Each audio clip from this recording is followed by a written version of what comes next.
नमस्कार, मैं doctor Jitesh Khatri KD eye hospital से फेको ग्लूकोमा एवं रेटिना विशेषज्ञ। आज हम बहुत ही इम्पोर्टेंट टॉपिक पे बात करना चाहते हैं, मोतियाबिंद और उसके बाद ऑपरेशन के बाद डाले जाने वाले लेंसों के बारे में। इसमें बहुत ज़्यादा कन्फ्यूजन रहता है, कौन सा लेंस डलवाएं, कौन सा नहीं डलवाएं, कौन सा लेंस अच्छा है, कौन सा नहीं है। तो सबसे पहले मोतियाबिंद के ऑपरेशन की भी काफ़ी पद्धतियाँ हैं, उसमें से एक सबसे एडवांस तकनीकों में से एक है फेको पद्धति। तो यूजुअली हम उसी पद्धति से ऑपरेशन करते हैं। उसके बाद जो डलने वाले लेंस होते हैं, तो मोतिया के बाद कई प्रकार के लेंस डलते हैं। एक जो कैंपों में डाले जाते हैं जिसको PMMA पामा लेंस कहते हैं, वो ठीक है, देखने की दृष्टि से ठीक ठाक लेंस होते हैं और बहुत अच्छी क्वालिटी के नहीं होते, लेकिन हाँ अफोर्डेबल होते हैं और कई बार फ्री कैंपों में भी वही लेंस डाले जाते हैं। उन लेंसों के साथ प्रॉब्लम होता है कि एक तो विजन की क्वालिटी होती है, क्वांटिटी नहीं, क्वालिटी होती है विजन की, जैसा कॉन्ट्रास्ट और जैसा ग्लो आना चाहिए वैसा ग्लो नहीं मिलता है।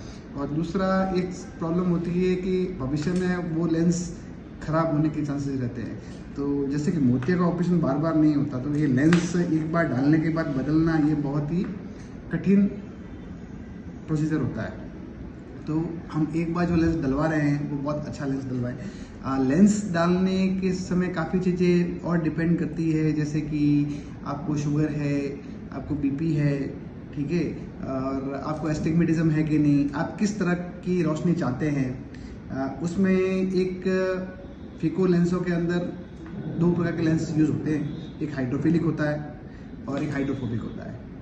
मोटा मोटे दो प्रकार के होते हैं, फिर उसमें काफ़ी अलग डिवीजन भी है आगे जाके। तो और उसी में एक और होता है जो नॉर्मल स्पेरिकल लेंस होते हैं।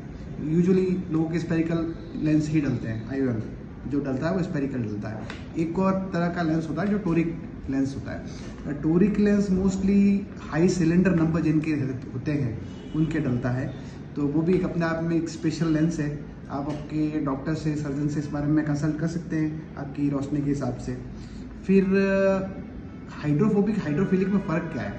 हाइड्रोफोबिक जो लेंस होता है उसकी क्वालिटी हाइड्रोफिलिक से अच्छी होती है, उसकी लाइफ ज़्यादा होती है, वो लेंस सफ़ेद पड़ने की संभावना कम होती है। तो इन दोनों लेंसों में हाइड्रोफोबिक लेंस ज़्यादा अच्छा है। फिर हम कैसी रोशनी चाहते हैं?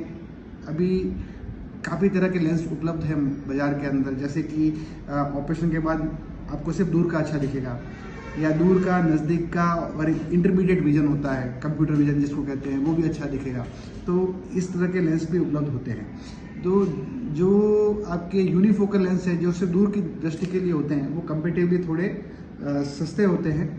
और जो लेंस होते हैं जिनमें नज़दीक, दूर और इंटरमीडिएट विजन, कंप्यूटर विजन भी आए, वो लेंस थोड़े महंगे होते हैं। उसमें भी अलग अलग ब्रांड होते हैं। तो उसको यूनिफोकल, बाईफोकल, मल्टीफोकल, ट्राईफोकल और EDOF लेंस के अंदर डिवाइड किया हुआ है। तो जो लेंस होते हैं जिसमें आपको चश्मे की बिल्कुल ज़रूरत नहीं होती, वो ट्राईफोकल लेंस होते हैं। और उसी में एक कंटिन्यूस विजन का भी एक लेंस आया है, बाज़ार में भी उपलब्ध है, जैसे कि एल्कॉन का और जॉनसन एंड जॉनसन का प्योर सी करके एक लेंस आता है, उसकी उपलब्धता है। और फिर अभी एक औरो करके कंपनी है, उसने अपना लेंस डेवलप किया है जिसको मैग्नस कहते हैं, जो कंटिन्यूस विजन के साथ आता है। तो ये जो लेंस मैंने बताया आपको कंटिन्यूस विजन वाले, ये डायबिटिक और हाइपरटेंसिव पेशेंट में भी इम्प्लांट किए जा सकते हैं। अभी तक की ये टेक्नोलॉजी नहीं थी। ट्राईफोकल और मल्टीफोकल लेंस आपके डायबिटीज़ और हाइपरटेंसिव पेशेंट में नहीं यूज़ कर सकते थे, क्योंकि भविष्य में अगर पर्दा खराब होता है तो रेटिना में विजन में समस्या रहती है। तो मेरा कहने का तात्पर्य यही है कि आप अपने सर्जन से, आप आपके आई स्पेशलिस्ट से कंसल्ट करें और पता करें कि आपके लिए सबसे अच्छा लेंस क्या है, और अच्छा लेंस सेलेक्ट करें, क्योंकि ये चीज़ें बार बार होती नहीं हैं, ये यूजुअली वन टाइम कॉस्ट होती है, तो वो आपके लिए अच्छा रहता है। धन्यवाद।